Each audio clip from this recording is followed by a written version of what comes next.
Huh? And my name is Alam. I'm representing the Singapore chapter of IAI. IAI is the Institute of Indonesian Architects. And we are the organizer of this event. This event is part of Archifest 2020, which is organized by the SIA, the Singapore Institute of Architects.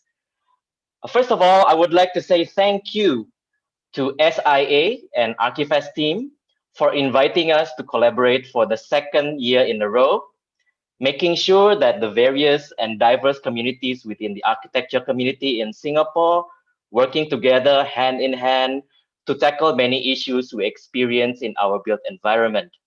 Of course, this is also in line with this year's theme of Archifest, which is Architecture Save Our World. To start off the event, I would like to invite our colleague from SIA to give an opening address. He is currently the Honorary Secretary of the 60th SIA Council. Please welcome Mr. Tan Suehan. Hi Suehan. Hi Alam, terima kasih. Very good to see all of you here. Hi, hello. How are you? Thanks for joining us here.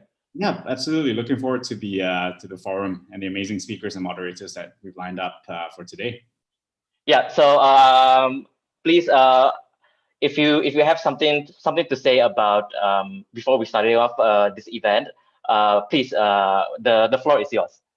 Sure, thank you. I won't be long, I promise. You're here never mind. Not for the opening announcement from SIA, but you're really here for the actual good content. So thank you, everyone. Good afternoon. Selamat siang kalian. The Singapore Institute of Architects welcomes IAI, or IAI, Ikatan Arsitek Indonesia, on the occasion of Singapore Archifest. And our festival director, Dr. Chong Keng Hua, is here as well. Thank you for the invitation. So Archifest, of course, as you know, is our annual architecture festival. This year's theme, of course, resonating with so many of us. Theme, of course, is architecture saving our world.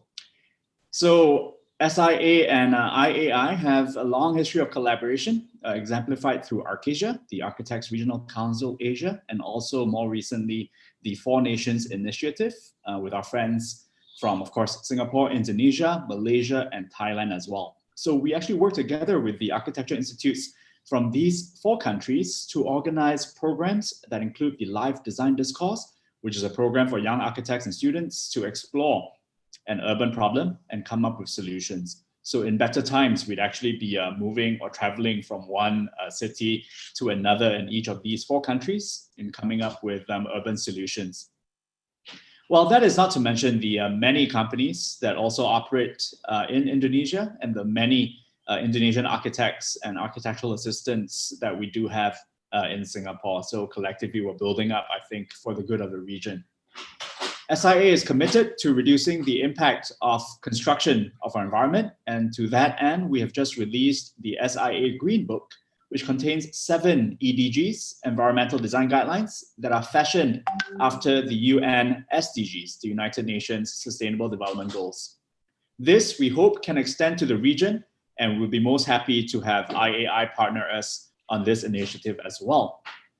So today we have a great lineup of panelists and a moderator on the topic PRAKARSA, which is an initiative or activism in Bahasa Indonesia, focused on humanitarian and environmentalism efforts. So what better time to do that than in an age of a global pandemic and while we are facing the dual crises of climate change and also biodiversity loss. So enough from me. On behalf of the 60th SIA Council, I'd like to extend a warm welcome to our friends from IAI and the IAI Singapura chapter, of course, and you, our forum participants. Thank you for spending the Saturday afternoon with us. So without further ado, back to you, Alam, and let us begin this forum. Terima kasih. Thank you. Terima kasih kembali, Suehan. Okay, so before we continue with our event and our moderator, I would like to thank and welcome our participants. From our list over here, we have participants, of course, from Singapore, Indonesia, and from Philippines, and then different countries from Southeast Asia. And we have also attendees from Australia, and then good morning for those who are joining from Europe. So thank you for joining us in the early morning in Europe. Good morning. As Suhan mentioned, Prakarsa is an Indonesian word that can loosely translated as initiative. Today, we have panelists from Singapore in Indonesia and beyond to discuss about the initiative in tackling humanitarian and also environmental issues. An amazing moderator will guide us through the discussion today. She's the scenario coordinator for the archipelago cities at the Future Cities Laboratory, ETH Zurich in Singapore.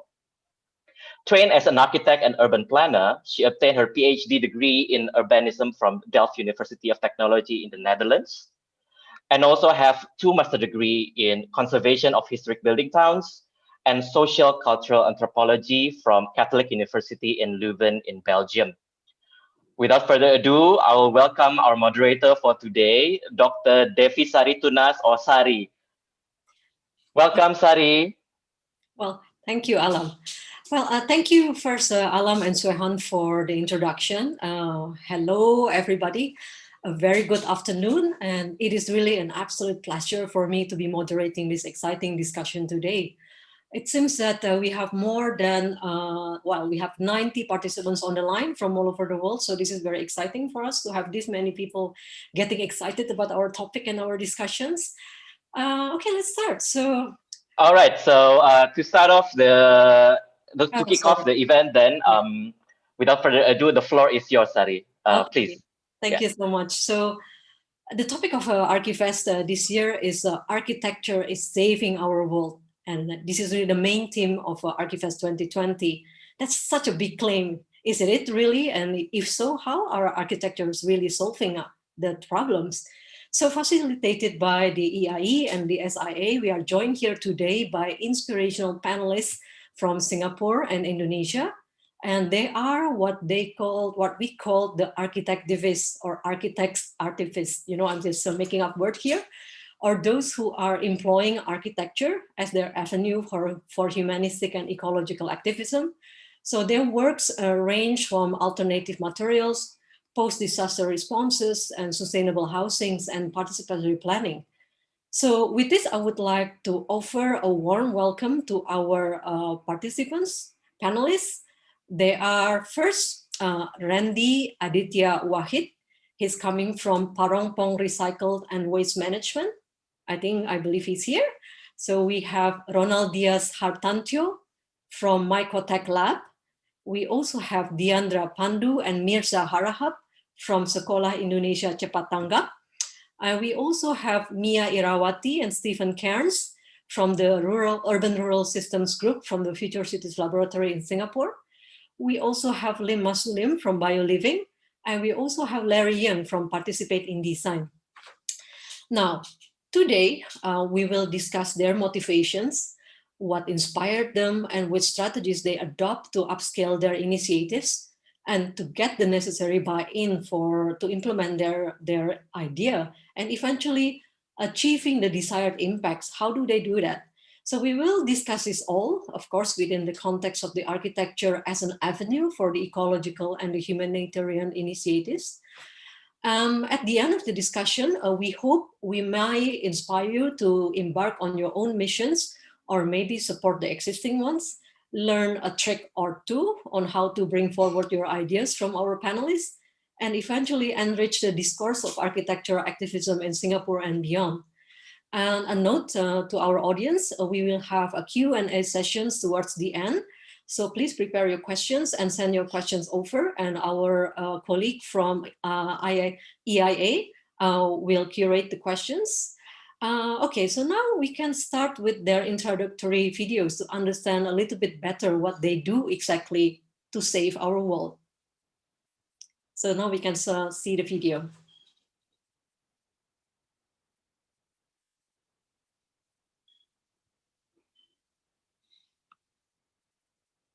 Okay, bear with us.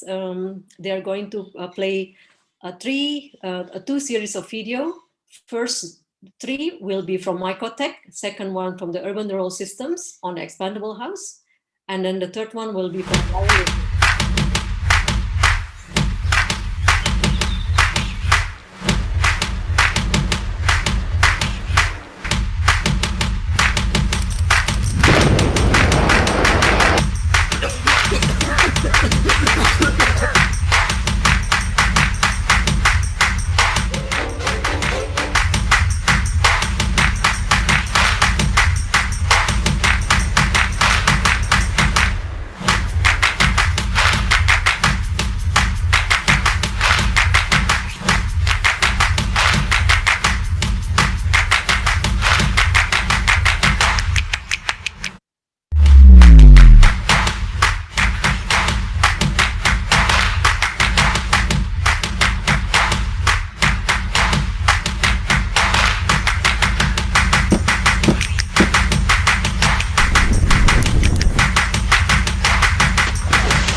All right, the next video will be from Expandable House from the Future Cities Laboratory. So the questions we are dealing here, what if your house can grow? How do you do that?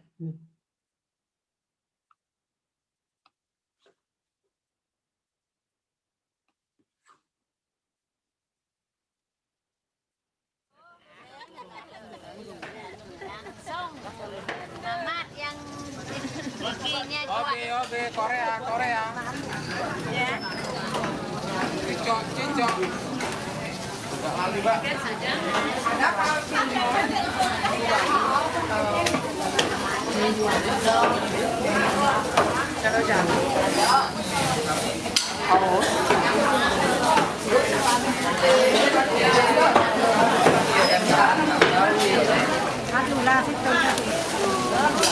Aku mau ngambil tadi.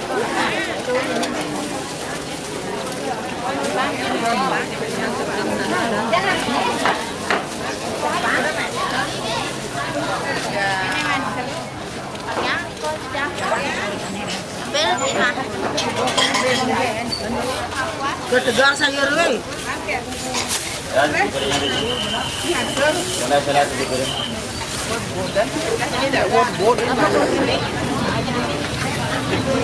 Ya salam.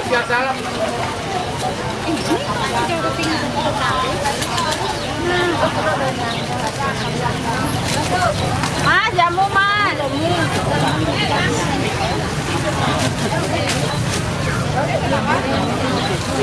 Sayuran sultan ini. Wah, ini sayur Bali nih.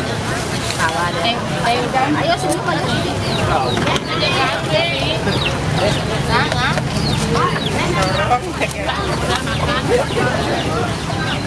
Ini kacang gimana?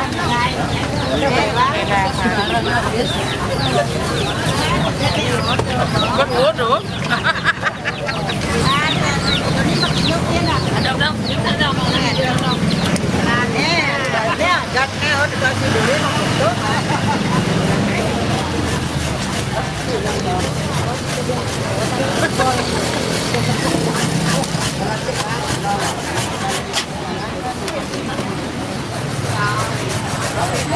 Yang lak-lak bubus.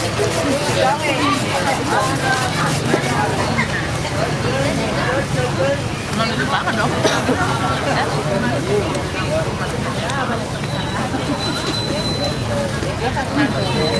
Di Jawa. Minum salah. Tên nó ngon một cô ấy. Có sổ tính bên Nhật ấy.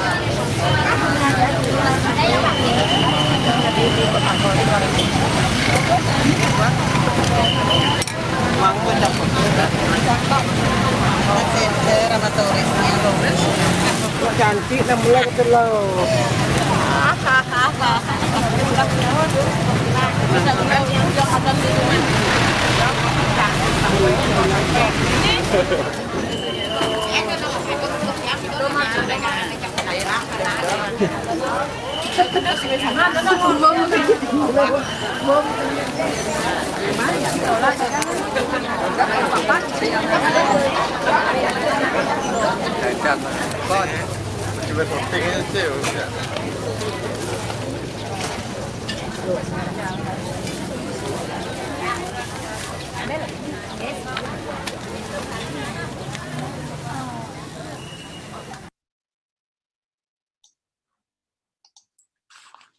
The next video, we are going to see a video from BioLiving, basically answering how to adopt traditional weaving into the contemporary design using alternative materials and also parametric design method.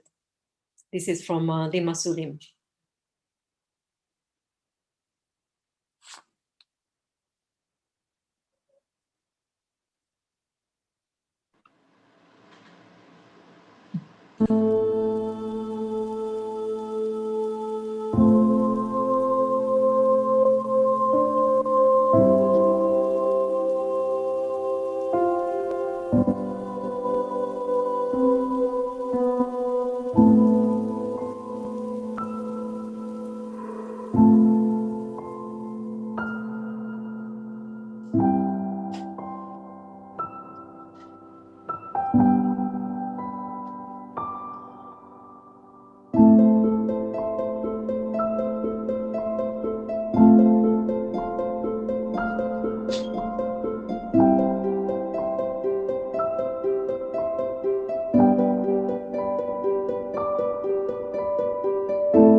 right.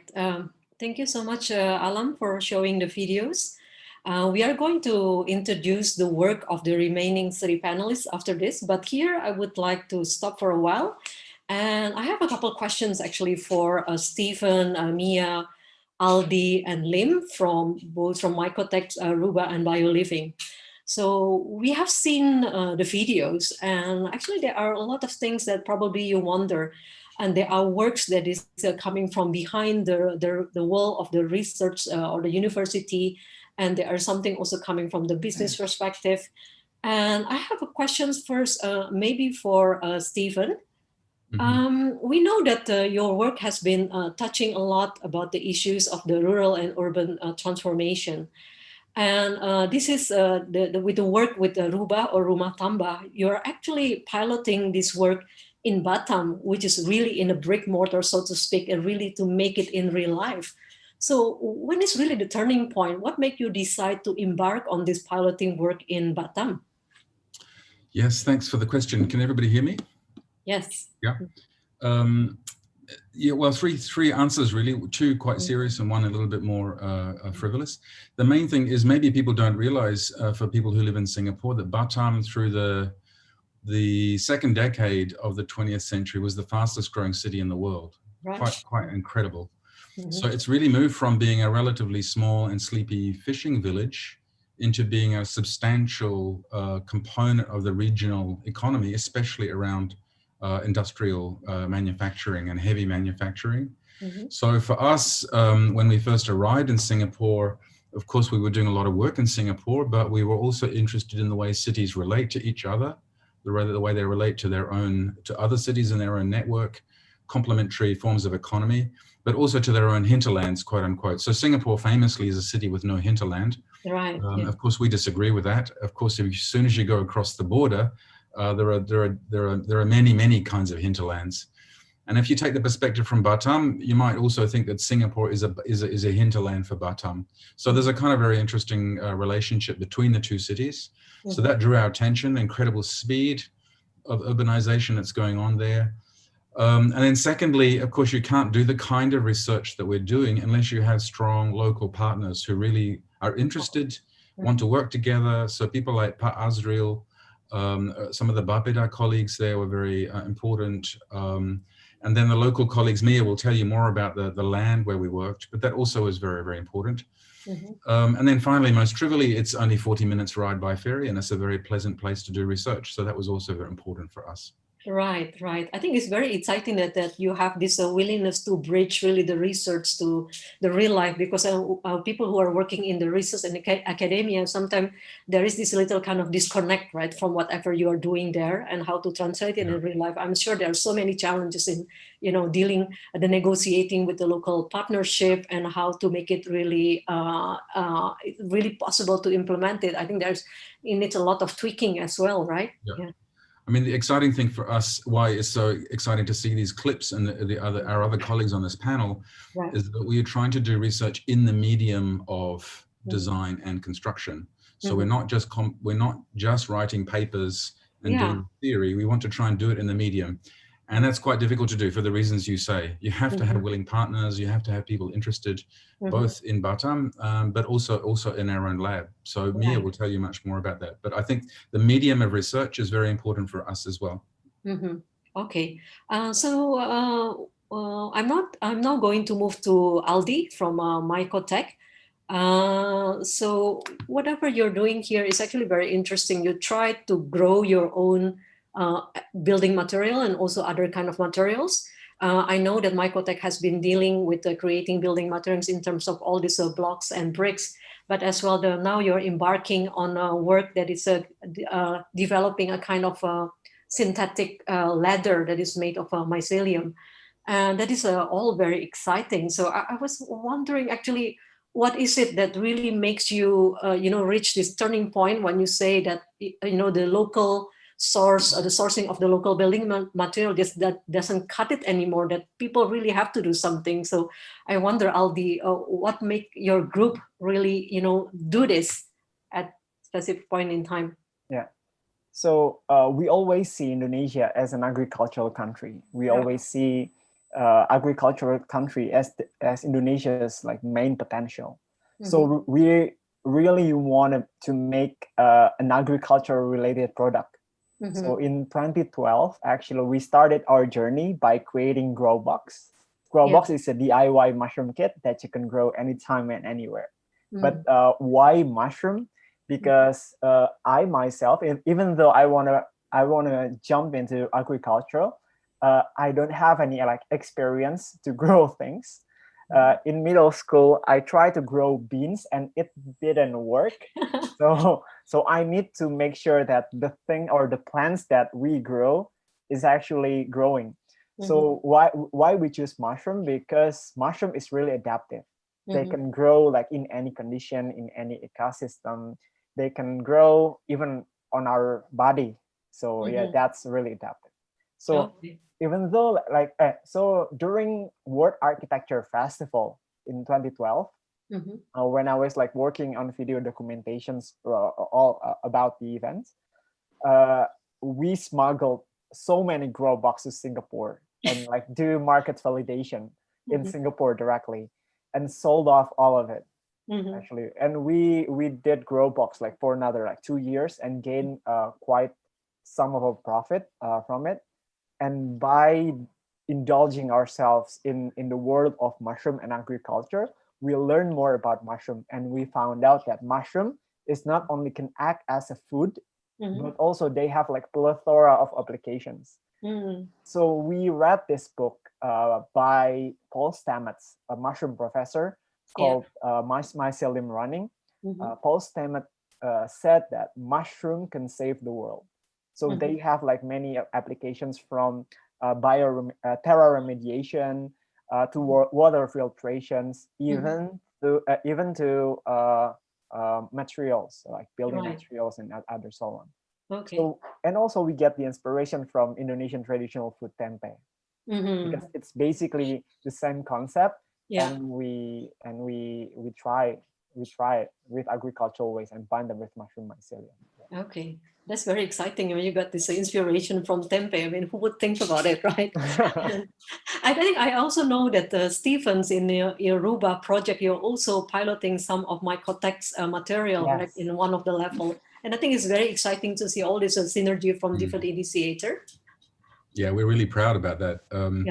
Again, you'll see, I think a little bit in the video, you have to, there's a lot of the Mycotech product for their hybrid bamboo material is on the top floor. Yeah. It's being, in a way, weather tested for the first time. And I think, as far as I know, it's doing very well. So, but we're very pleased about that material link to you guys.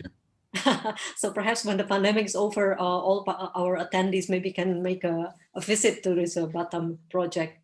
Okay, now I'm going to move to Lim. I would also like to ask you, because your background is actually from business, right? So what is it that really, what is a turning point when you decide that, you know, this is it, I'm not going to work in the bank or the service sector or whatever, but I'm going to work in the domain of this alternative building material and using this architecture project as an avenue to implement your idea. So when is it this point when you decided that you want to do it?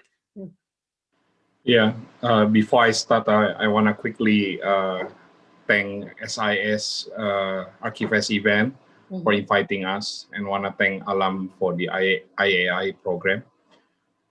So when we started this weaving initiative, I think it's very clear that the worlds have quite a big problem when it comes to climate change and ever-growing waste. So we believe, I think weaving can solve some of the problem. So you can see that the future houses or future buildings would need weaving to reduce heat on the facade and heat on the roof, just like the houses in the past. So yeah, I'm trained as an economist, and if you see this kind of problem in the world, I believe if you can contribute in certain way, we would definitely want to do something about it. And back in 2013, we were invited by Muji's creative director named Nyahara. So he did this initiative called House Vision Indonesia. So we did a comprehensive research on future buildings and what would be meaningful for those buildings. And it's very clear out of those research that, you know, weaving technology can definitely help to solve problems for the future. So you're really tapping on in this vernacular tradition, basically, right? Which Indonesia is quite rich about that, right? Yeah, you basically, basically in the 1920s, I mean, you can still Indonesians live in the what you call gedek houses. Right, so people live in the, you know, houses made of weaving. But Indonesian then live this kind of tradition. They start to live in the very enclosed building, the kind of building that is not energy efficient. So yeah, I would say we are quite crazy enough to you know, to envision that, you know, future houses can use weaving panels, you know, to solve many problems for the future. And as you can see by now, the response is growing. We won Venice Biennale award as well in 2018. So yeah, a lot of things can be done. And one thing that I can highlight as well, computational design and adaptive design also matters, because the craftsmanship mentality or tradition doesn't empower computers and robotic, you know. So in our case, we have 14 architects now working in our studio, and 2 of them are graduate from AA School of London. Wow. So we develop a lot of new ideas how, you know, computational can transform weaving into, you know, so many things, so many possibilities. And we are talking not only in the context of objects, we are talking in the context of building research and city planning as well. All right, so I'm going to stop you there. We can continue later, but now I'm going to show the last 3 remaining videos from our panelists. Alam, back to you. Can you show the videos? So the next video will be from the Parongpong organizations. Basically, we are asking, well, we know that we have a lot of problems with smoking. So smoking is not only bad for your lungs, but apparently, what do we do with the cigarette butts? I mean, the waste, right, is really polluting our water bodies and our environment. So it seems that our colleague here from Parongpong has a solution, some ideas what to do with these cigarette butts.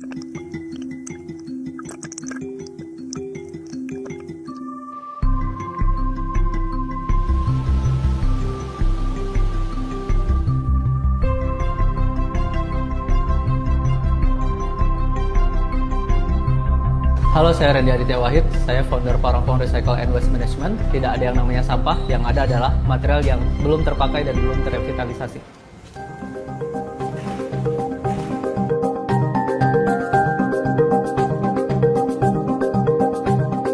Kenapa sih orang terbiasa banget buang sampah puntung rokok tuh begitu aja? Bahkan kalau kita nonton film Hollywood tuh kesannya itu gestur yang keren gitu. Dan waktu itu kita bilang, bagaimana jika puntung rokok ini kita buat jadi asbak yang adalah fungsinya untuk nampung puntung rokoknya sendiri? Kenapa kita mau bikin kritik sebetulnya?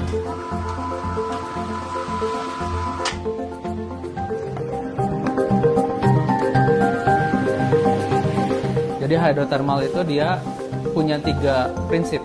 Dia memanaskan hingga 200 derajat Celcius, dia menghancurkan dengan shredder, dan dia memberi pressure. Akibatnya, keluarlah satu produk yang bukan hanya homogen dan punya daya tahan yang baik, tapi yang keren dia steril.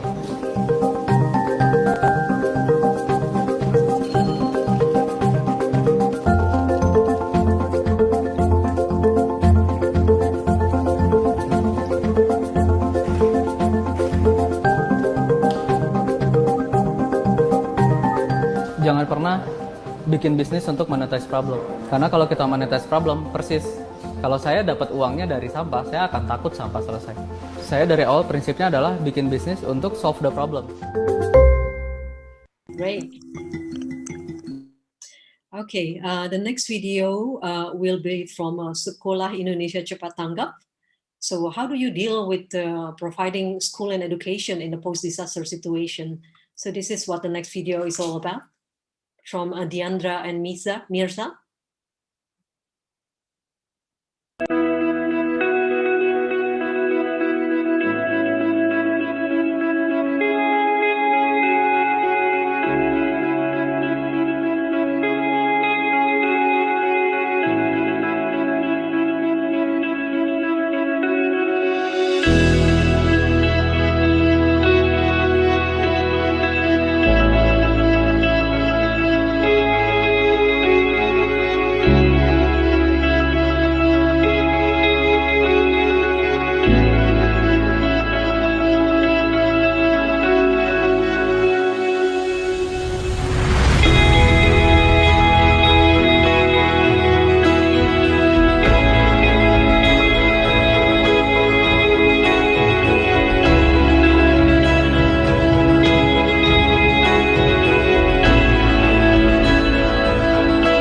Okay, so the next video and the last video is from Participate in Design, our only Singaporean panelist, but not the least. So I'm going to ask Larry to show and share his video. Over to you, Alam. Can you show the video?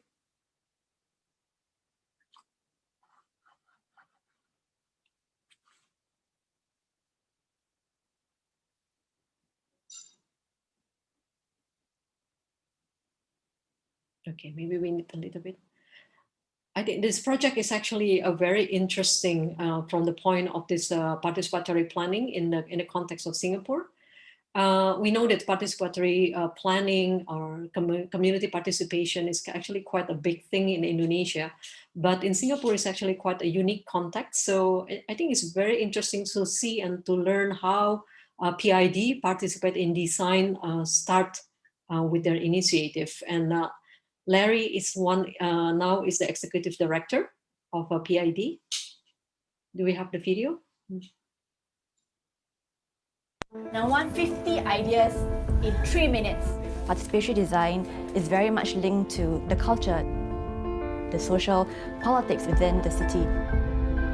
People change, society change, and the design and the experience of the space need to change and adapt accordingly. Where do we fit in as designers or future architects? How can we use design as a way to engage local communities in shaping their built environment?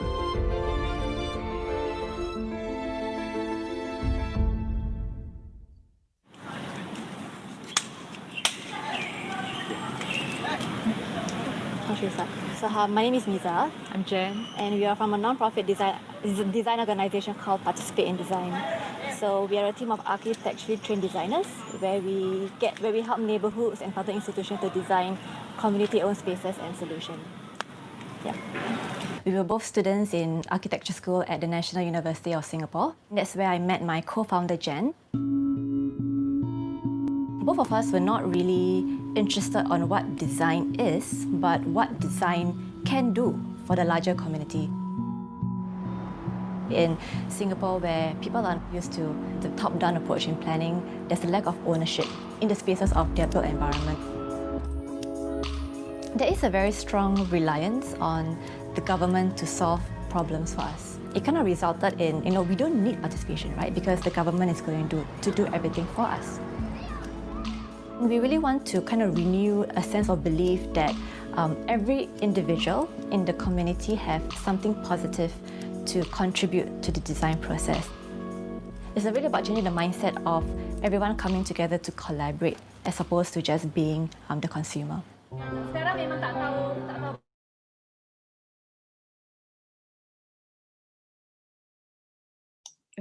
Larry, I believe you are going to show a couple of slides. Yeah, sorry, I think we move on. Yeah. Okay.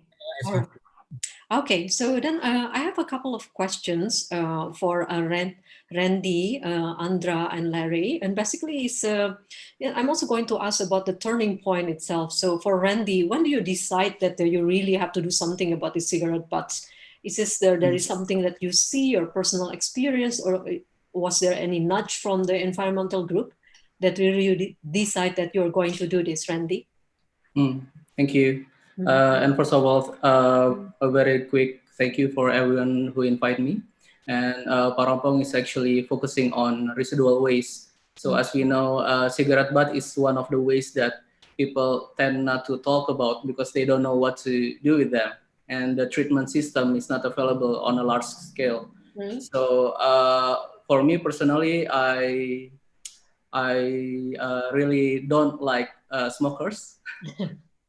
And after I have my son, and it becomes more and more clear that we need to do something about this because the habit on smoking in Indonesia is very high. So this campaign is not only try to treat the waste that already there in the ocean, but also to tell people that it's very hard to deal with them. So we are a mere humble sweepers, but we need you guys to stop to create more waste. So our next generation will not be the one who try to solve our problems. So this is the basic ideas. This from my personal problems actually. Okay, I can relate to that definitely. So what about Andra? What did happen? What really make you decide to do this the school? Is it something related to some particular disaster? Thank you, Sari, for the question. So basically, Sekolah Indonesia Cepat Tanggap, or SICT, is the initiative that we proposed from the architectural design cluster. And it was initiated by our professor, Professor Yandi and Professor Paramita, which begins, when he visited the Lombok, right after the earthquake in 2018. And the issue that he picked up on there is that there are a lot of children kind of stranded. They don't even have a space for playing because, everything is in ruins and their school are destroyed and so on and so forth. And then he come back to the cluster, and we start saying that I think we should address this kind of issues, because after post-disaster recovery, people like NGOs or government, they will kind of think about addressing the issues of settlement first, and school will come later. Which I think we believe that it is also critical to actually rebuild the school very quickly, because then if the children have their school back quite quickly, they will kind of having a space to help them recover, from their loss in the disaster. That's why we came up with this kind of modular system for school building that we could actually construct very quickly. And then it's also low cost and could actually adapt in various contexts, because then we have project in Lombok, and then we also have project in Palu, because not far after another earthquake kind of struck Palu. So I think this is our major concern, that we think that it's really essential for the children to actually able to go back to school as soon as possible after the disaster. So right. I mean, it really proved that there are many good ideas that's coming out of a crisis, basically. With Randy, with Andra as well. What about about you, Larry? We know that this idea of a PID coming from Jan and Misa in the beginning. Do you know actually what really made them decide to really embark on something? Is there any particular crisis, or there is something just snap that I have to do it for Singapore?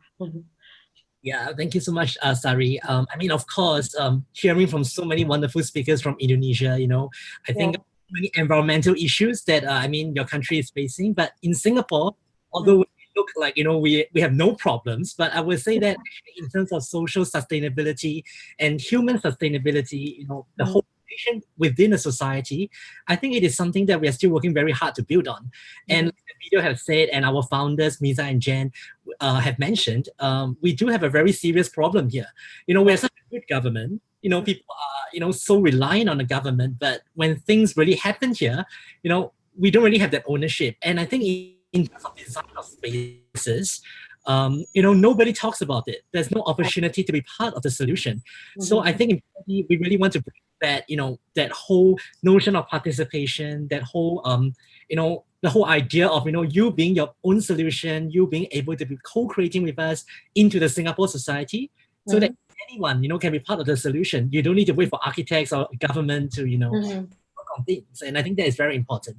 Okay, so it's about instilling the change from within the community itself, and the architects is actually basically the facilitator. Yeah, that's right. All right, so I would like to move to the next sessions in the interest of time. I have a couple of questions here for Mycotech and also for Lim in BioLiving. And this is actually in relation to our main theme of the Archifest. It's about architecture saving our world. So many of you are architects, or you are employing architecture as an avenue to implement your activism and your visions. So Aldi from Mycotech, so you are not dealing only with the sustainable materials, but you're also touching very complex issues of a circular economy within your initiatives. So what makes you think, or why do you think architects or architecture have what it takes to make a difference in such a complex mission? Yeah, so basically my background is architecture. I was architecture trained. and my awareness about sustainability actually was grown during my time when I was an architect. And I was sent to Wairebo in 2010. Right. And being that close to vernacular architecture, so basically, I was sent there not to be an architect, but to learn from the community, to learn about like architecture without an architect. And it gives you the sense that architecture is just a mere product of this whole ecosystem surrounding it. Right. And we felt that we didn't give enough for Wairebo, actually, just by give them new houses as a tourism objects. Because we do not want Wairebo to become the second Bali. And because I felt that we do not touch the root problems that Wairebo was facing.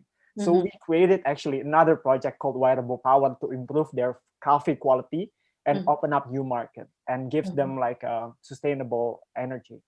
Yeah. So do you think it's in a way change your mindset as an architect? So that design is not the main thing, but there are, the whole complex issue behind it, right? Yeah. So Mycotech actually came with similar idea. So rather than limiting our alternatives in solution in architectural objects only, we expand our vision to focus on the root problems and connect them with our current products and value propositions that currently we have. Okay, that's great. So now I would like to hear from Lim. So you mentioned before that you are an economist, but you actually chose architecture as your avenue, right? So what do you think? What is it about architecture or design as a discipline that can facilitate your mission? So would have you chosen another avenue to work on your mission, Lim? Yeah. In a short answer, basically, in terms of discipline, architecture has a wonderful setting because, like, if you understand our Indonesian architectural culture is very special. And then another thing is the global modern architecture is also something that is very special. They are very open to vernacular design and its modernization. And when it comes to the teaching of architecture is very close related to human and scalable impacts. And another thing is computational design that is taught in the architecture school. Somehow it matches nicely to the weaving discipline. But rather than the discipline itself, for me, architecture is very special because, working with architects, I just feel that I'm not working. It's more like having fun with my friends. Just like at this talk, I have Alan, I have Asi, I have Yanto and Hani. So for all the initiatives that I do, is not about working alone, but it's a genuine interest to learn together, to grow together, and maybe enjoying our all time together. Okay, that's very refreshing, I think, to hear your opinion as an economist. I mean, before Aldi saying that, he needs to break out a little from architecture because it doesn't cover the whole thing, but you're actually embracing architecture. Very much, very much. Indonesia really needs architecture, I think, and I believe the world really needs architecture. Okay, that's great. So now I would like to hear from Randy and also from Mia later on. So the topic is, again, architecture saving our world is, so that may be a rather big claim, right? I mean, surely it cannot solve it all. I mean, I don't believe that. So Randy, what is it about architectures in terms of skills or mindset? Is there anything about it that restricts you from realizing your vision? So I'm not thinking about the problem of architecture. What is it that you have to do something outside it? So back in 2006, I'm the main coordinator for Studio Habitat. We are together working with late Okikus Priyanto and Yusing. So we have a very divine goals at the moment. We believe that good design is for everyone, and we believe that architectures will save everyone. But then we realized that, I mean, like at the time I was very young. It's just like my third years of architecture school, and I thought that people would love to have Sundays, but actually they just thirsty, So they are paying more for this Super Sunday Ultimate with mochaccino whatsoever, but they are still thirsty.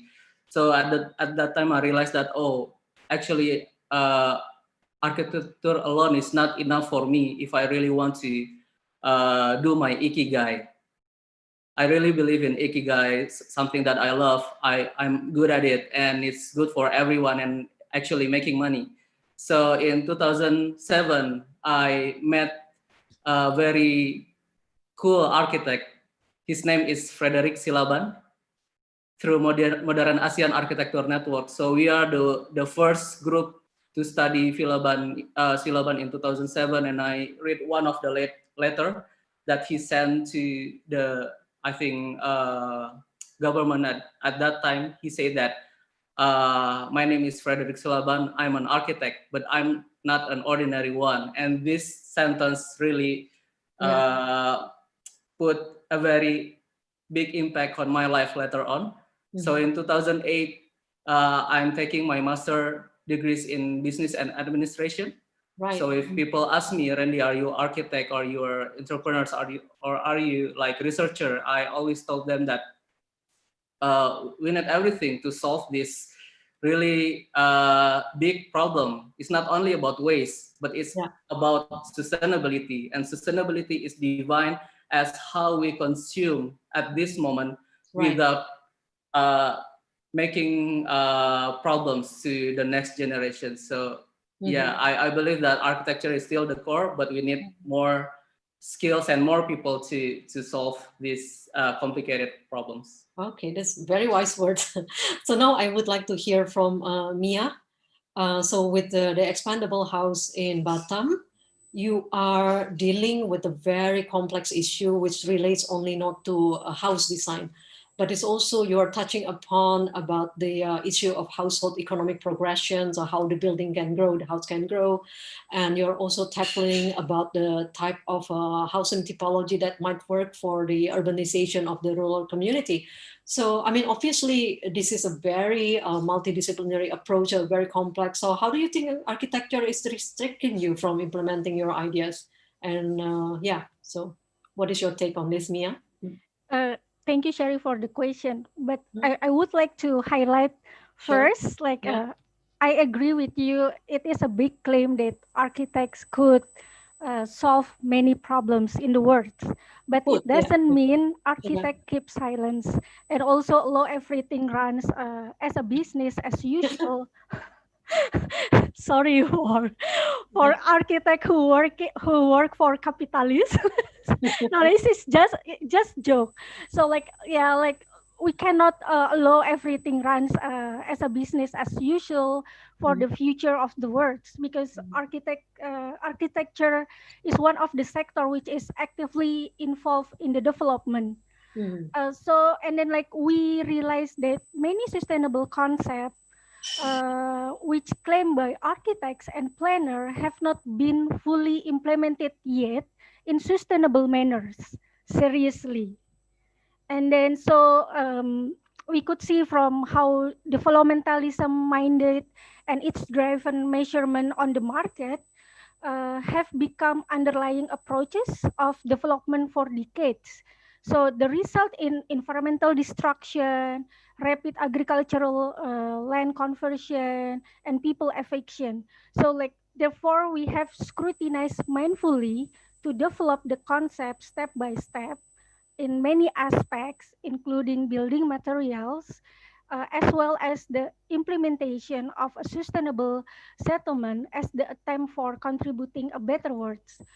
But actually, our main constraint is how we have similar vision with other parties, particularly developers, governments, including agencies which focus on public housing provisions and the market itself. They know precedent by adopting the Western or Asian interreference architecture and urbanism that have existed so far from advertising on television, magazines, internet, with few alternative options to compare in design and implementation using sustainable approaches. Additionally, having a first floor house with a foundation that is ready to be built later to the third floor is not a mainstream mindset for the public in Indonesia. Right. So they think it's like planting their money, so not investing their money, but planting their money in the ground from the beginning. Right. Because they don't know when they will build the next floor, like in the next 3 years, in the next 5 years. Yeah. So we must persuade the public through education and research, I think. All right. So we happen to have an economist here. So I have an additional question for Lim. So what do you think about this model? I mean, you're probably the only economist in the group here. Do you think this is a viable model to create something that grow over time? And then how do you think the developer would be convinced to do this? Do we have still Lim around here? Yes, we do. Oh. Sorry. Yeah. Actually, I don't think that so some people, you know, we discuss a lot of things that this could be only a nice small talk, but if you really work with the big names like Aman Hotel, like in Indonesia, they are like big property developers like Sinarmas or Agung Sedayu. They actually care a lot about all of these initiatives, and the reason being is that they wanna not only they wanna know what we are doing, but they sort of ask us what will be the future transformation. So they wanna be the first to predict how the society transform. So rather than we think that this is all more like self-claiming or you know just meaningless initiative, actually, if you do it right, you know, there is this discipline, what you call technology, this adaptation. If you can understand, if you can master the skill, I think scalability will be, will be a part of the things that we do. So really, it really matters to change the economy and even improve the economy. Okay, so you mentioned an important keyword here, the scalability. So we are going to come back to that topic a bit later. Okay, so now I would like to move on to the next topic. It's actually about the issue of architecture educations, because we have already discussed about how architecture may or may not solve the world. So it means that we really have to review and reflect a little bit about the quality or the curriculum of architecture education. So in which way that it may need to be reformed. So Larry, you started working on this topic of participatory planning already during your final project in NUS, right? So do you think the current architecture education has sufficiently enabled and inspired people like you to deal with what you are doing right now in terms of thinking outside of the systems, and also about the people skill of how to negotiate with the community, how to convince them? Yeah, but I mean, during my time, I'm just very fortunate to have really good professors, really good research assistants like yourself and Miza, my senior in school. Really got me thinking, because I was very lucky because I managed to meet this group of very enthusiastic researchers, professors, who really got me thinking, what architecture should do. Because in year 1 and year 2 back then in my education, I'm very focused on, aesthetics, how architects design their building, the design language. But it really got me thinking, like, what is architecture for? Are they really just for the form? Is it really just for the aesthetics? How about the people living there? So I think I'm just very fortunate to have been exposed to this topic on community participation and design back in school. But not everyone has that interest or has that opportunity to be exposed to this topic. And a lot of them move on, to become your typical architects who, design shopping malls, who design, condominiums, which I think I myself have experienced that after graduation. But, as I'm working, and you start thinking about all these community concepts that you learn in school, I just thought, like, why stop there? When I go to the working world, I got to just, push that aside and not pursue them further. And I think that is why I joined my founders, Miza and Jen, in Participate in Design, to really explore the whole concept of community design and participatory design in Singapore. And I think our education system really need to have more opportunities to allow students to experience it. You know, in fact, I think make it compulsory. You know, just, I mean, you need not like it or you need not do it, but you need to understand the concept of what it means to design with people. I think that is very important, especially in this new era of, you know, with the pandemic and so on. I think that's a very important point you say that. So it's about exposing the students actually to all these different issues and topics that might excite some architects, not only about the design, but also how they might contribute better to the society, right? So there is a social mission to that, right? Yeah, definitely. Because I think as architects, we're always just, you know, taught the very standard way of doing architecture, but a lot of students may not be that aware. You know, there's actually a lot of ways to do architecture, and I think we should educate the students. You know, doesn't mean you have to be an architect, but there are many, many ways to do it to make the world a better place. Right. So I'd like to follow up these questions with Deandra. So now you're doing your PhD in London, right, in England, and then you are also a teaching staff before. So in your project, you are dealing with more with building, not only with building design, I mean, a school as a building, but it's also a form of a disaster response strategies. And also you're tackling with education systems to some extent. And of course, this kind of effort really necessitates you to deal with various stakeholders who's involved with these particular issues. So do you think what is being taught in architecture school here is enough to enable you to navigate such complex negotiation? Okay. To build up on what Larry just said, I think it is important, I think, for the architectural education to actually expose these many phases of the discipline, as we know that architecture is always sit between theory and practice, and then we owe that to architecture as a discipline and also the profession. So I think one of the way is to actually expose the students to this sort of humanitarian or community engagement and participatory project, as by nature they're kind of like life project, so that the students will actually facing a real life a problem and real life situation, and at the end they will have to learn to listen to the many stakeholders. And then in terms of the education and whether or not it's enough at the moment, I think it depends on the schools. Like if I reflect back to where I teach and where I went my bachelor is Universitas Indonesia, we have these courses that offers the students with to involve in like a community engagement project, and we also give them the opportunity to actually join a research or another project outside the courses, so that I feel that when I did my bachelor I was exposed to that, because I joined some of the courses, and I did some community engagement project back when I was doing my bachelor. And there I feel that I learned like different position within the project. Begins with just the only one who execute that up until the one who initiate and had to navigate through that those stakeholders. Maybe it's not as complicated as the one that we're facing right now, like doing the post-disaster, and we work together with like bigger stakeholders, like from the faculty, from the alumni association, and then the sponsors and so on and so forth, and then go to the community.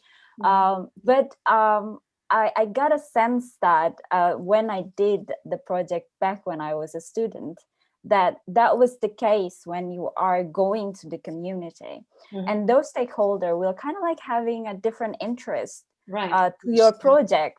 So then you gotta be able to actually read, listen, but then you gotta reflect back to your design knowledge and what is your intention. So I think our community engagement project is a very, very good context for the students to actually learn both through their design action and design knowledge. And yeah, you also grow as a person, I think, in that sort of That's true.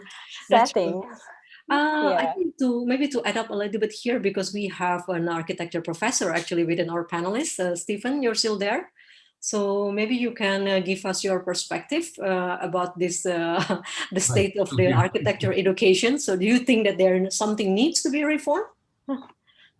On architectural education, yeah. It's been a while since I've been in the front line. One of my favorite things about architecture was always studio teaching. I think a few people have talked about how unique that is, and I still believe that. I think it's remarkable how you can, in a way, move from the material question. I'm thinking riffing a little bit on what Lim was talking about earlier. You could talk about the materiality of the weaving, but also the computational aspects of weaving. You have to speak about it, so you have to be able to talk, you have to be able to draw, you have to convince people, an audience. So it's a remarkable arena. So I happen to think that's very, very powerful. But having been in Future Cities Lab now for a while, I'm finding there's very impressive new developments happening around data. I'm not a data scientist myself, but I feel like I have a front row view on the way data is shaping science, but also shaping planning. And I think that's a super interesting interface. So when I go to see a studio sometimes now, I'm a little bit disappointed that people make these big complex digital models, then they put them onto Photoshop InDesign, and then they print them out on an A0 sheet of paper and then stick it with blue tack on the wall. And it's very strange. So I think there's a kind of moment we are about to flip the medium. And then I think the studio is back in the game. And there's a lot of, as you know, you've been doing a lot of work yourself on design charrettes, design thinking. Right. I think this is engineers and corporate people stealing some of the architecture, architectural So it's actually about the process that what you're talking about and how you incorporate data also to support all that. So the process, the studio is a very powerful process space, but I still happen to believe that design is quite a unique, it's a very, very old practice, and it's still very, very powerful. So in the end, I don't think you can discuss your way into design, no matter how smart the people are in the room. Somebody has to take a lead, and how sensitive that lead is, of course, is something that should be at the center of architectural education. Yeah. All right. Okay. Thank you. Right. So I would like to move to the next topic, which is actually because all of you are dealing with the many different initiatives, and which it seems to make it much more impactful, you have to integrate it to the larger systems, right?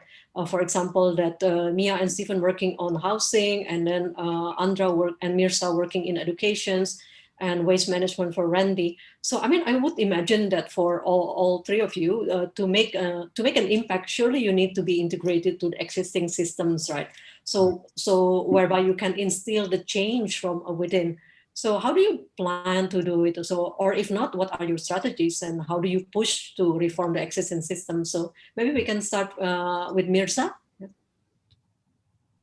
Yeah. So I think the intention of Sekolah Indonesia Cepat Tanggap project is that it needs to be implemented quickly with the spirit of Build Back Better. And it is important to make sure that the children could use the newly developed learning spaces, the upgraded ones, as soon as possible. So what happened back then is that we approached the local community as soon as possible.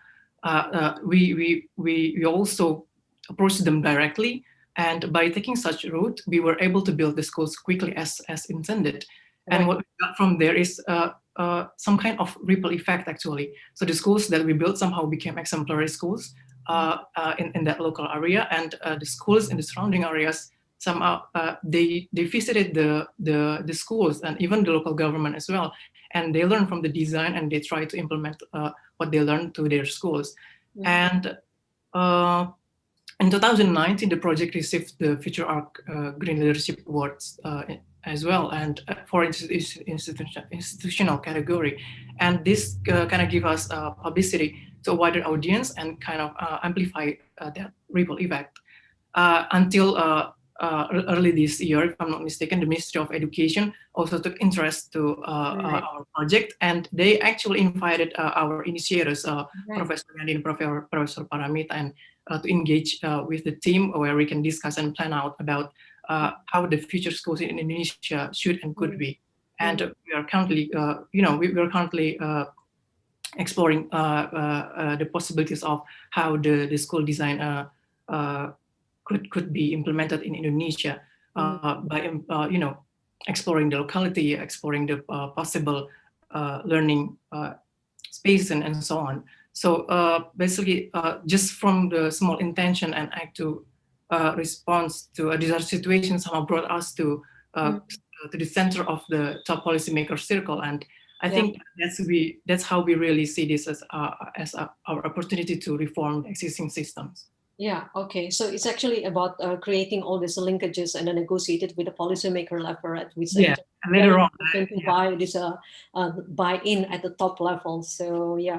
I also would like to ask the same questions to Mia. So how do you, because the thing is when you make one unit of Ruba, it's actually once, but I think it will be much more impactful if you have the whole complex or replicated in different areas, cities in Indonesia. So what are your strategies to do this? Okay, thanks, Sari. This is quite a challenging issue for us actually. So we must convince the public on both sides, developers and government, as well as the market, using some strategic steps. For example, using meetings, workshops, or invitations to visit the project in Batam. We try to encourage developers and governments in Indonesia for taking risks to implement this concept in small-scale site in Indonesia. Moreover, because developer needs government support in regulation, in permission, and many things. So we also have discussed with 2 ministries in Indonesia to initiate a pilot project as a collaboration with a developer. This pilot project can be reviewed later before further being implemented more elsewhere in Indonesia. On the other hand, we have disseminated the concept to the market, including students and architects, through excursion of the demonstration project in Batam, exhibition, teaching, seminar, talk, and publication in the next year. I hope. Okay, so it seems that the engagement, they are coming the same like Mirza is coming on different levels, right? So what about Randy? What are your strategies? Thank you. Yeah. So basically, we believe that every problems in the city come from the village, and Parabong is actually a name of village that I'm living right now. Parabong in Sundanese means zero. So we want to create a zero waste high performance community. So for the last 3 years, actually, we have 2 kind of prototypes. The first one is the waste management system. Now we are working with 7 villages in my local commitment. And actually the whole area consists of 185 villages. So one day, I hope that 83,813 villages in Indonesia could replicate what we do. So not only we are creating a waste management system that's suitable for the village, because in Indonesia, there's no such thing as waste management system in the village. There's only 3 options, whether you are burying it, dig a hole and put the waste inside it, you burn it, or even you just put it on the sideway. That is the only option. And maybe this is something that our friends in Singapore will could not imagine, because myself, I live in Serangoon in Singapore for almost 3 years. And when I went back to my village, the situation is quite crazy. But then I realized that we could not stop with only making the habits, but we need to also make a habitat. And habitat actually consists of human activity and built environment. So Parampong have a sister company that will use all the materials that we already researched. So we are not only talking about cigarette butt, we are talking also about used diapers, feminine hygiene products, even masks. So right now we are working on this kind of residual materials. Once we manage to make as a materials, actually we already have 1 prototype of micro house in our village made from recycled styrofoam. So next year we will move to these cigarette butt waste materials and then other residual waste. The idea is once people realize that living in the village is possible, especially because the facility and everything might be better than living in a city, then we will spread these ideas. People will live in a micro house with an integrated waste management system, with rainwater harvesting, and create their own energy. And all those kind of features actually already installed in our first prototype back in 2018. So we will launch our Raw House. It's called Raw House next year. Hopefully we can share it again in Archifest. That's great. Congratulations on that. So from this discussion with Mirza, with Randy, and also with Mia, so it really emphasizes the importance of having engagement on the top level. And while we architects or people working in using architects as an avenue as somebody who trigger or who nudge the change, but of course you also have to have this engagement on the community level, right? As the two of you already highlighted. So I would like to hear from Larry, because now Larry, you're really working with the community side, right? So how do you actually get the necessary buy-in from the government and from the local community within this context of Singapore, which is entirely different from Indonesia? Larry? Yeah, and thank you so much, Sari. I think in participatory design, one misconception is that we only engage the community. But I think for a successful participatory design or community design to work, we need to look at it holistically. So we engage the community. We also want to engage, the authorities and the people at the top. Why is it very important? Because I think in Singapore context, we like the top down. I mean, there are good things from the top down approach, but we also want to celebrate bottom up. So I think in Singapore, it's a very unique model, because for us in PID, what we see ourselves as is really that bridging gap and community organizer that bring the government and the people together to create that solution. So most of the time, the key word for us is really collaboration. We do not want to go extreme way to say like, you government, you are wrong. You shouldn't be doing it this way. My way is the best. Or the community come up and say, no, my way is the best. But no, let's come together, share with us his concern and share with us the community concern, and let's work out a solution together. And I think with collaboration, I think that is really the key model to making participatory design work in Singapore. And contrary to many, myth and maybe some kind of misconception, people always think that Singapore government is very authoritarian, which in some aspect may be true, but I would say that they are really very trying, because in a lot of community projects that we do, they really want to engage the people, but they do not know how. The magic is they do not know how to. Or even when architects want to engage, they'll be uncertain. Hey, how do I engage with people? What if it backfires? There are a lot of all these fear and concerns. But ultimately, I just feel that you just need to take the first step to make friends, show sincerity, talk to people. Engagement isn't that scary, even for architects and designers. You just take the first step to talk to people, and things will flow in slowly. Right. And I think that is really the trick, collaboration. Right. I think you mentioned quite an important point. It's about really taking the first step, right? Initiate it. And this is actually where all the change began, either on the top level, and also on the community level, right? Yes. Right. So now I'd like to talk a little bit about maximizing the impact. So I would like to ask questions to Lim and also to Aldi. So for Aldi, you are dealing with the alternative materials, right?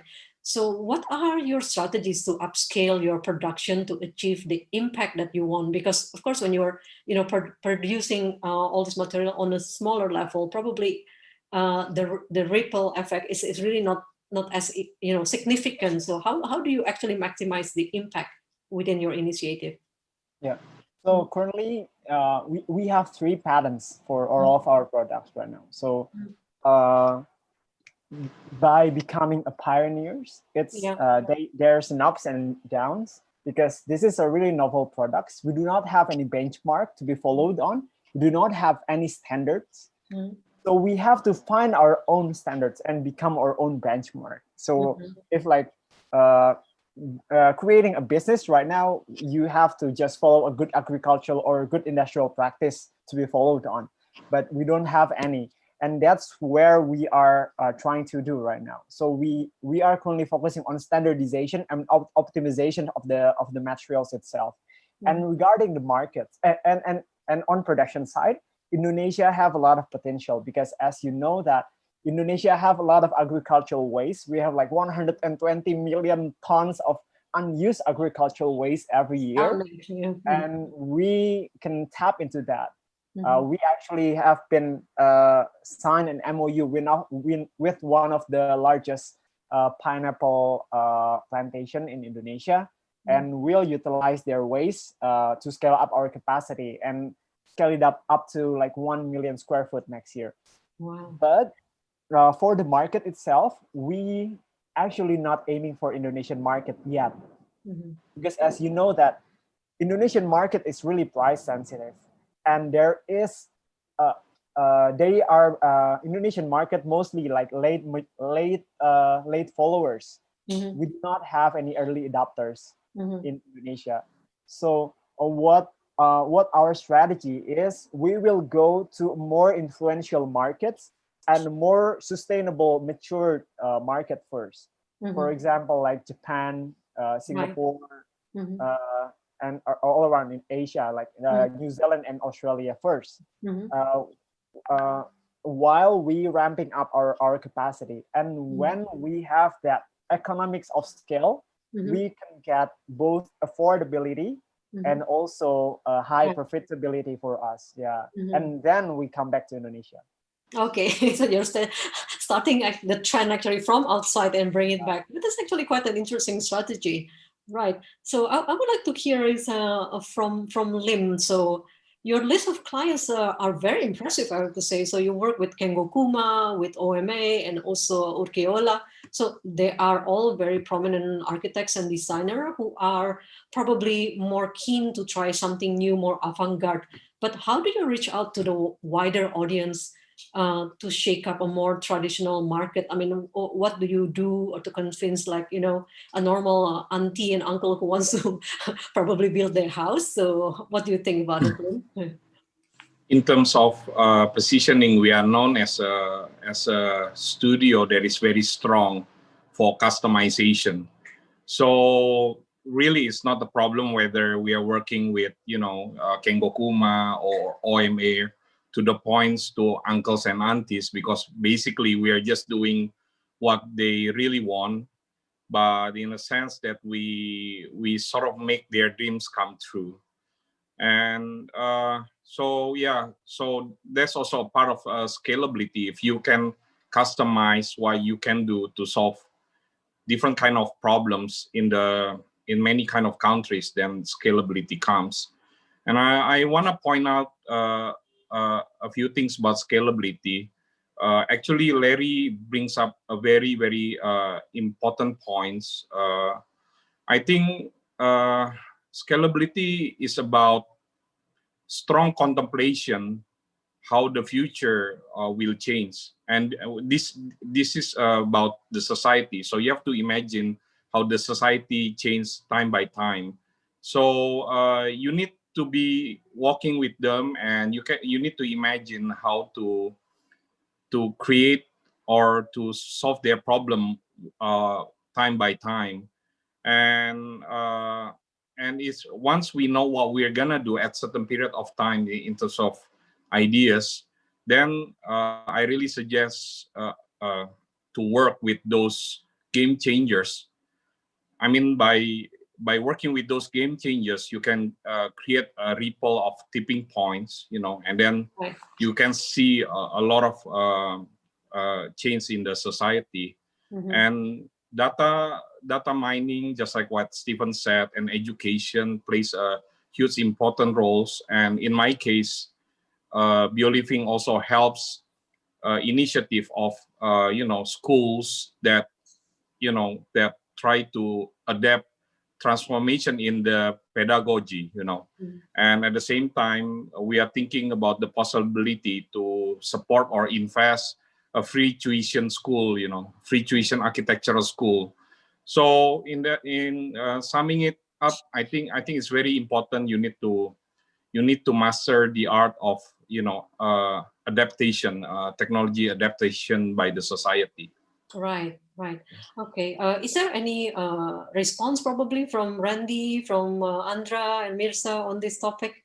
Since we're talking about this impact thing, how to maximize the impact. I believe that maybe Stephen or Randy. Yeah.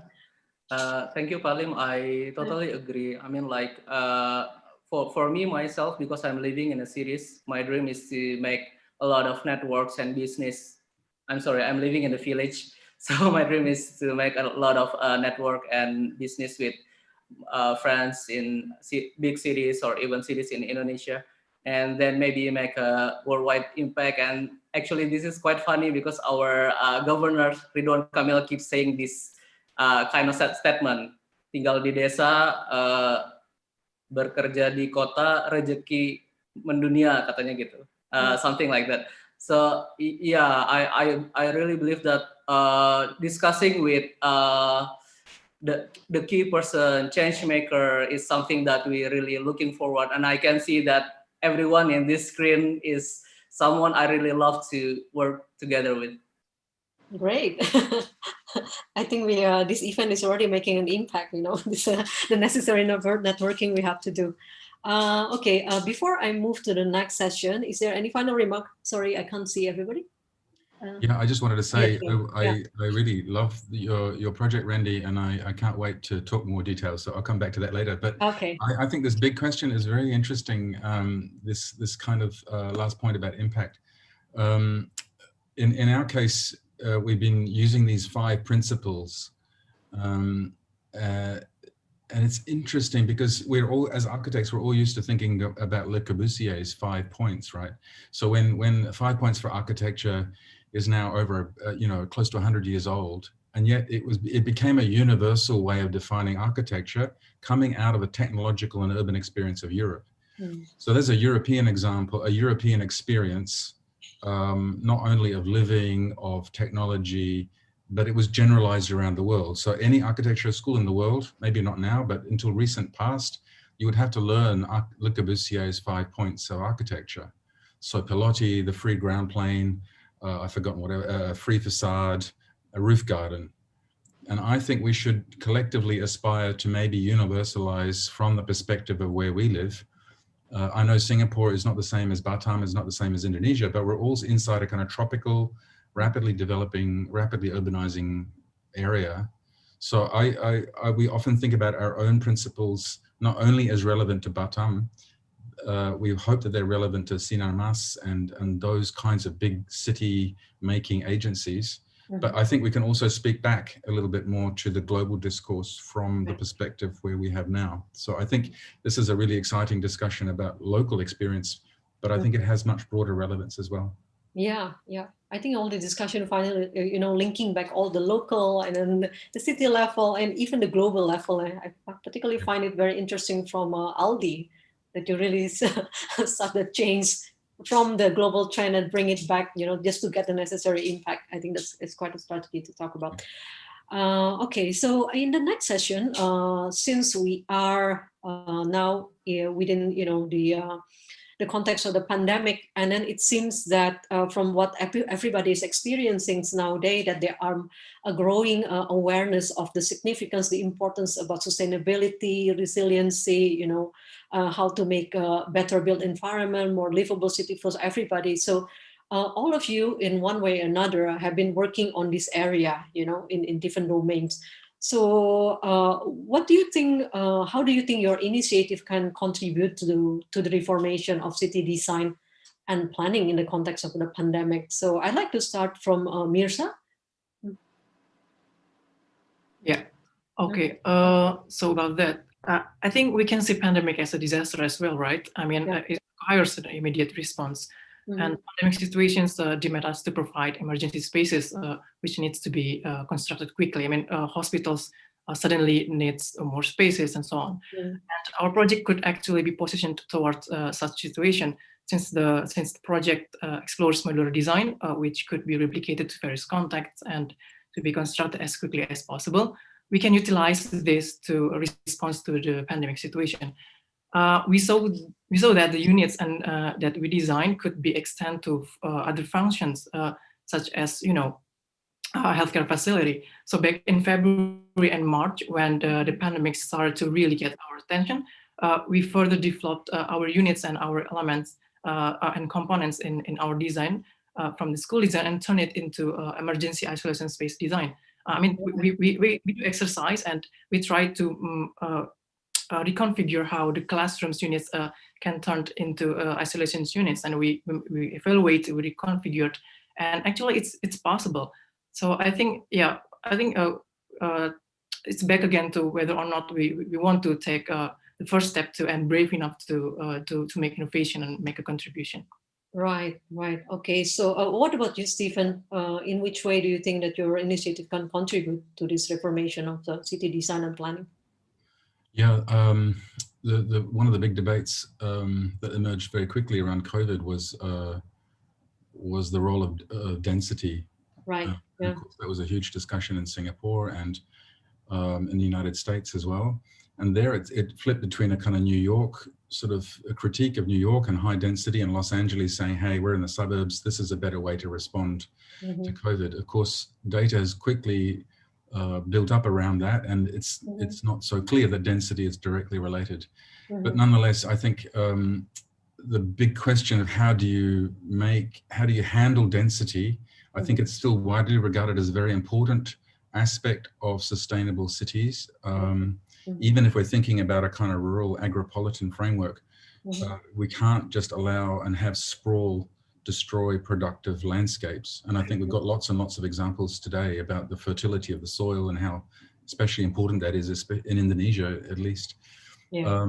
So I happen to think that this is going to become a very, very important discussion in the next 2, 3, 4, 5 years around COVID. And we have to find ways to ensure the density is not conflated with crowding, for example.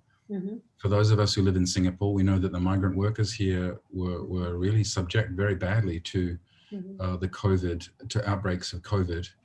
But what the experiences that they have is much more to do with crowding rather than density. All right. And we've also made an argument that says that everybody should benefit from density. Density brings all kinds of benefits. Yeah. So how we do that as architects and planners is going to be very difficult, but very, very important, I think. Okay. All right. So that's a question about density. What about from the point of view of resilience and material supply chain? So Aldi, how do you think that you can tackle these issues? Yeah. So regarding the pandemic itself, I think it is impactful right now. But actually what I'm really excited about is what will the world become after this crisis. Exactly. Yeah. So in 1997, like internet bubble comes the winner, Amazon. And 2008, it's after 2008, it's the rise of gig economy. And what's become the next big thing of 2020. And as we all know that this pandemic is just the tip of the iceberg of sustainability. So it doesn't compare of like the extinction of like biodiversity, like the change of biodiversity, what the climate change affect us. It will be much worse than this pandemic effect. So I think the awareness of sustainability on the public will become the public will become more aware of the sustainability. That's why we and people will tend to move out of the city, as we know that Google pay their employee like $2,000 every month to move out of San Francisco. So and with this like connection into internet, it's actually like Kang Randy is actually much moving forward because he already living in the village. Right. All the connectivity. And regarding the materials itself, I think the materials we are actually preparing for that kind of things.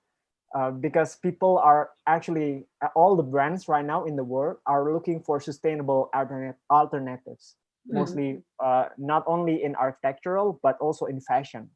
Because as you know that fashion is the main polluters of the world. They create so much waste. And one of the main waste is the leather industry. Right. That's where we come in and give them more sustainable alternatives for the materials itself. Yeah. Okay. But what about Lim? Lim, you're dealing with this traditional weaving tradition, right?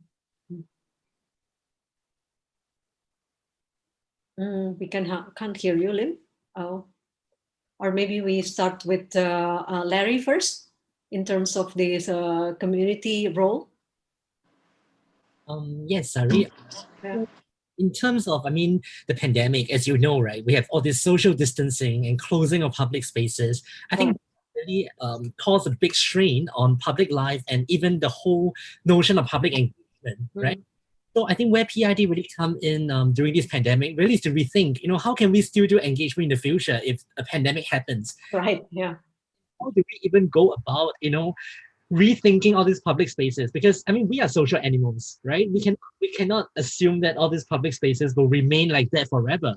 You know, it doesn't make sense. And I think it's a very, very exciting time for architects to really come together to really redesign, you know, our public spaces such that, you know, it can somehow prevent all this this virus from spreading, but at the same time not compromising, you know, public welfare.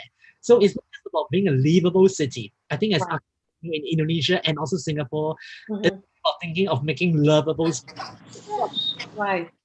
Okay. Okay, we go back now to Lim. So what do you think? Yeah, when it comes to city planning and design, I think the biggest challenge is actually for Indonesia and globally. Sometimes we can only participate in the first tier city, but in our case, we work with second tier city and third tier city. So there is important not to only specialize on, you know, easy areas. Yeah, maybe there are 4 points that we contribute to those first, second, third tier city. Basically, first, we think still creates iconic, timeless aesthetic. Right. Secondly, we contribute by focusing on large-scale energy efficiency. Thirdly, we definitely discuss to our clients about the use of recycle waste. So we use a lot of recycle waste. And then fourthly, social impacts is definitely a real thing for us. And you mentioned about you discussed about traditional weaving is hand weavers, but one point that we do for one of these project in Tulang Bawang Barat, this is the youngest province of Indonesia. So rather than we only focus for the public market projects in terms of creation is a large scale project, but we propose the governor of the technology transfer. So that means we wanna work at the site, but at the same time we wanna train the local weavers. So in that way, you see, this is very traditional, but at the same time, you know, you can find a modern way to, you know, to educate people to transfer certain technology to, you know, further away city or smaller cities. Yeah. Right. Okay. Okay. I think we still have Randy now. So do you have probably any perspective from somebody who's living in the rural area or kampung, as you say? Yeah. What is your contribution in this in the pandemic management, pandemic proofing city? Yeah. So actually, I'm right now the head of International Conference of Village Revitalization. We already start this movement from 2014. And the interesting part is not only we try to revitalize Indonesian village, but our second event is actually in Japan, in Ato village. So we try to save the schools that are empty because there's no children in the village. Right. Yeah. So then we realized that actually village problems is global problems. And next year we will have the event, hopefully when the things cool down, we will have it in Netherlands. Why we try to focus on revitalize the village? Because as I mentioned before, Indonesian have like 80,000 more villages, and all the problems that happening in the cities right now is actually because lack of facilities, lack of maybe waste management, lack of education in the rural area. So interestingly, because of this pandemic, a lot of people went back to the village because they lost their job in the city, right? And even the government, they of advice that if you lost your job in the city, then just go back to village and start over. In one side, we are very afraid because people keep coming. Maybe they bring something with them, we don't know. But in the other part, actually, we believe that this is the moment of change because this is something that never happened to us before in the scale of in a global scale. I believe whatever comes, it will change everything. As I'm talking right now with everyone from big cities, we are actually using the same platform just because of internet, right? So the big question is it still relevant to move to big cities? Or you can just live in a city, enjoy a very good air. I can even see dragonfly in my house every day because we have like one of the cleanest and air and water. And I believe Aldi also feels the same because his workshop and my house is not very far, like maybe 10 minutes. So yeah, working and living in village will be alternative for everyone after this pandemic. And I think. Okay, I think that's interesting. I mean, what is your We are recommendation Kampung and boys. perspective? Sorry, Andy, Yeah, you want to we say? are Kampung boys. Kampung boys.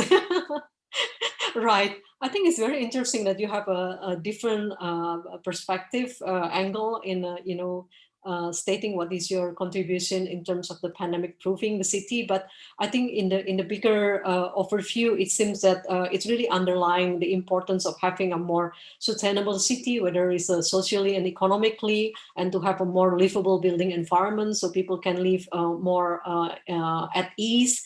And also the importance of social justice and inclusivity. And also, I think you are, three of you repeated the importance of this balancing the urban and rural development, I think, which is highlighted more and more, right? Okay, so after this, I think we've been doing all the talking so far. So actually, I would like to hear some questions from the floor. And it seems that our nice colleague from EAI already curated some answers, right, Alam? So I'll just take here from the Q&A list, is it? Right? Okay, so I have, sorry, Alam? Yeah. We'll paste it to you personally. Please wait a moment. Oh, okay, sorry. So Alam is curating the questions. So in the meantime, if anybody has some remarks that you want to have some burning statement. Okay.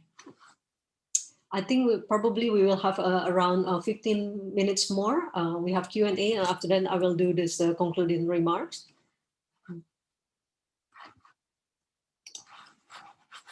Hold on, yeah, just bear with me.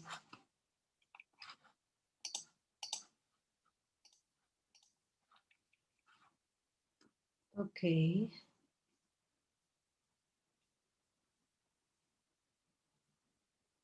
Okay, we have a question here from Chong Keng Hua. Hello, Keng Hua.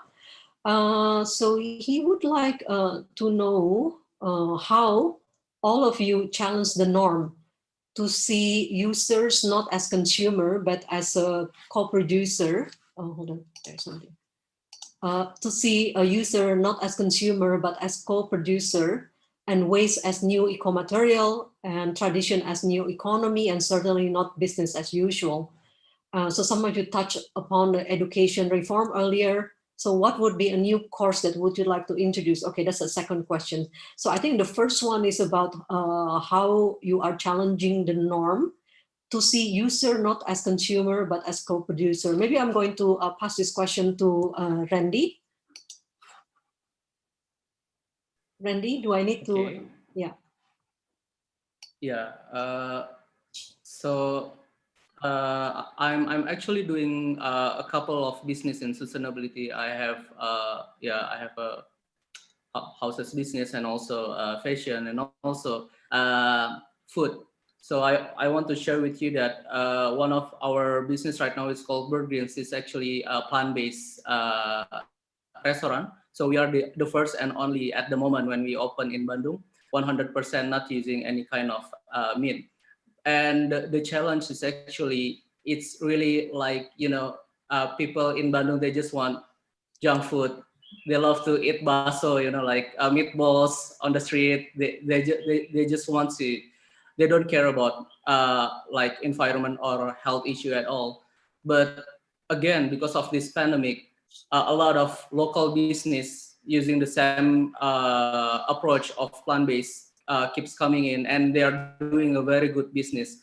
And I actually quite happy to share that since maybe the last 6 months, we are doing very good. And this is quite interesting because when we start the business, people keep saying, no way you can have like, zero waste restaurant, plant-based, and this all organic things in Bandung. But once we start and we could tap on the right market, it's actually working. So I always believe that there's a story in London. I think 1980. Hello? I think we lost Randy. Yeah. Okay, so maybe I'm going to pass the question first to Aldi about the user as a, not as consumer, but also a co-producer. Aldi? Oh yeah. So basically, we are currently collaborating with local farmers and local communities to produce our materials, because not only it's not just a matter like we are a social enterprise, but because we do not have enough capital to build large facilities. That's why we collaborate with local farmers, and it's actually more profitable for us. So we give them like a workshop regarding the how to increase their safety and hygiene to create our materials. And actually it helped them also to produce their mushroom in a large to increase their like success rate to, on mushroom farming. So it's a mutual benefits right now. That's and for the users, not the consumers, I think it's basically based on your business model also. If you are a direct to consumer product, so your user must be your consumers. So but right now for us, MyCotech business model is actually a B2B2C. So we collaborate with brands and designers, not directly to the consumers, but we do co-branding with the brands and designers. For example, maybe our benchmark will be Impossible Foods, which they put their name in all of their menus, or even like Intel inside, which put their brands, even though they do not directly sell it to the market at the first time. Yeah. I have another question here. This is from Joanne Natasha. So I'm going to pass this question to Lim, I think. So she asks that Indonesia has a lack of economic performance. And with that in mind, people in Indonesia tend to lean towards cheaper alternative rather than sustainability. So how do you balance out the beauty aspect of a building while still maintaining its sustainability with affordable prices, considering the economic conditions in Indonesia? So Lim, how would you answer this one? Yeah, actually, if you see the technology like solar panel and all of these environmental building globally, it's always perceived as expensive solution. But in our case, like I mentioned earlier, that people live in gedek houses easily, So that's the basic principle that when you make a sustainable solution, it has to be affordable as well. Right. So yeah, I don't think BioLiving's problem is not the affordability, because we knew if you're gonna give incredible solution with ridiculously expensive price, I think everybody could do it. But if you could solve energy efficiency issues that everyone can afford, I think this will be the real game changer. Right. Yeah.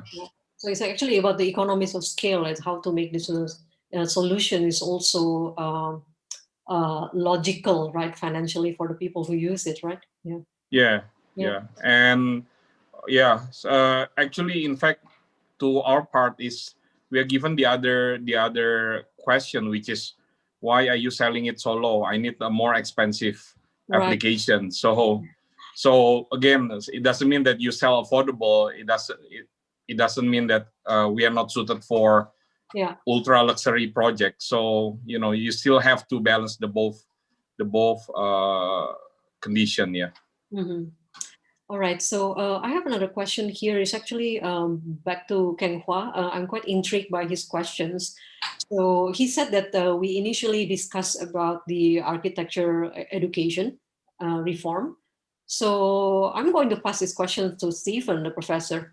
So in your opinion, what would be a new course that you would like to introduce or teach yourself to equip future architecture students? Stephen? Wow. I think I'm the last person who should answer that. I'm the oldest, I think, here, and much better ideas on the panel. But if I was to maybe respond more radically, I must say, I wonder if there's another kind of course that could look a little bit more like this, much more. We've all had these experiences maybe over the last 3 or 4 months where suddenly a seminar that you run would normally attract 20 people. Physically, suddenly you can attract 200 people from around the world, and you're governed by time zone, not so much location. So I'm really interested to say how might these courses around the topics that we're discussing develop maybe a pedagogical aspect. Of course, the studio, again, come back to that theme, is immensely difficult to do in this kind of virtual environment because the physical aspect, the materiality aspect, the piloting construction and so on, that I think we all think is a good thing. Those are quite difficult to handle.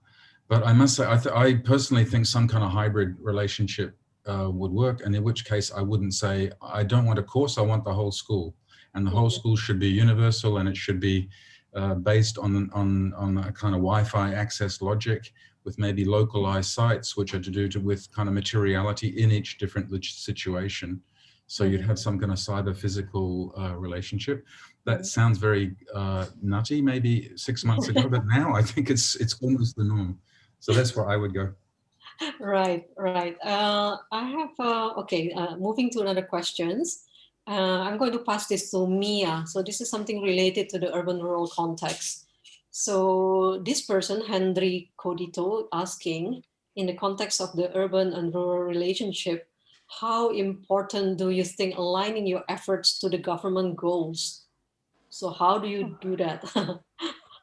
I think this is very relevant to your project. Can you put your sound on here? Yes, thank you for the questions. Again, it's very challenging because we try to implement the pilot project in like not only the expandable house but also like small scale neighborhood in Indonesia. It means we need to deal not only with developers or the market itself, like we need to educate them, right, to give more options, alternative options. So we should also pursue or encourage national governments and also the local governments. So it's quite tricky to approach them one by one because sometimes local governments depends on the big regulations because it's related to the money, the budget flow from the national governments. So we need to deal with them. We need to educate and then we need to show them, convince them the interwave logic or nationality between the theory, the concept, and then the practice, like the money itself. Like developer, they concern on the money, the profit, right? So we try to put interwave rationality between concept and implementations, including money and so on, regulations, and what they will take, the benefit. So the benefit, what they will take. So we should convince governments, national governments, local governments, and then big developers like Sinarmas and so on, and also local developers because they have different issue, they have different concerns. Actually. Yeah. Okay. All right. So it seems that we are coming near to the end. We already passed 2 hours in this exciting discussion. I can't really feel it. So probably I would just close it here. So in these sessions, we have already discussed how various architectivists here in our panel in Indonesia and Singapore took the lead in ecological and humanitarian and community efforts. So we talk about their motivations, their strategies, a turning point to implement their initiatives. And I think we really certainly can learn a lot about. So there are a few keywords that are being repeated and being underlined during this discussion. First is about the importance of replicability, basically to really get the impact that you like. And this is also in line with the issue of scalability, which is one of the key aspects as well. And one of our panelists talking about the importance of also exposure during this architecture education. How do you expose architecture students or any kind of students basically to a more important social issues? And we are also talking about the importance of building the strategic collaboration with policymakers, people in businesses, the developers, and also most importantly is actually about really taking the first step to make that change. So I would like to stop there, and I think this is a very important key point, like take the first step and really do implement it and learn from colleagues who has already been doing that. So I hope you found this session useful and inspirational. And on behalf of the Indonesian Architect Association, Singapore chapter, and also SIA, within the framework of the Archifest 2020, I would like to say thank you all for joining us today and spending 2 hours in the Saturday afternoon. I hope you have a lovely weekend ahead. So with this, I'm returning the floor back to Alam.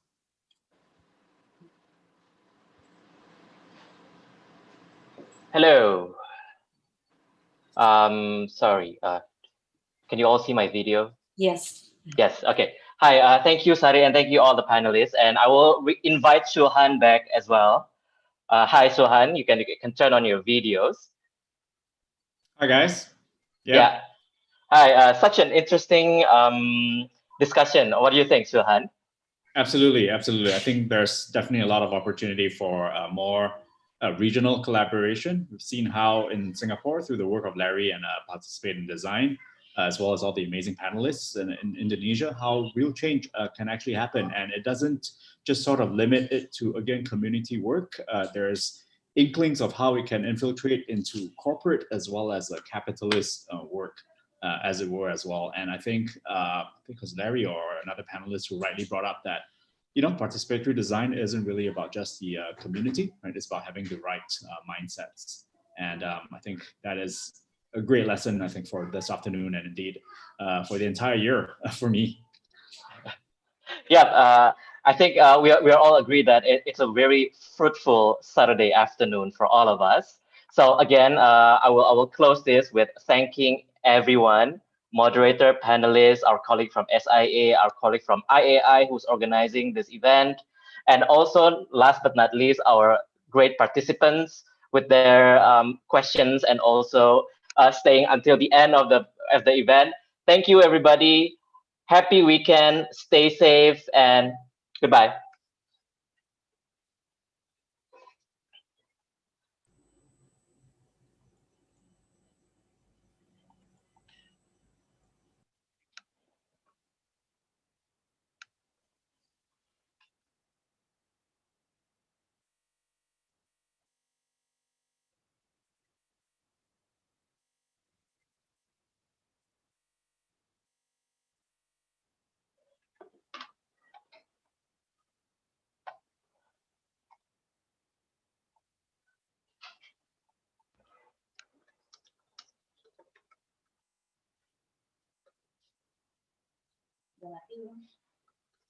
Ada post meeting dulu.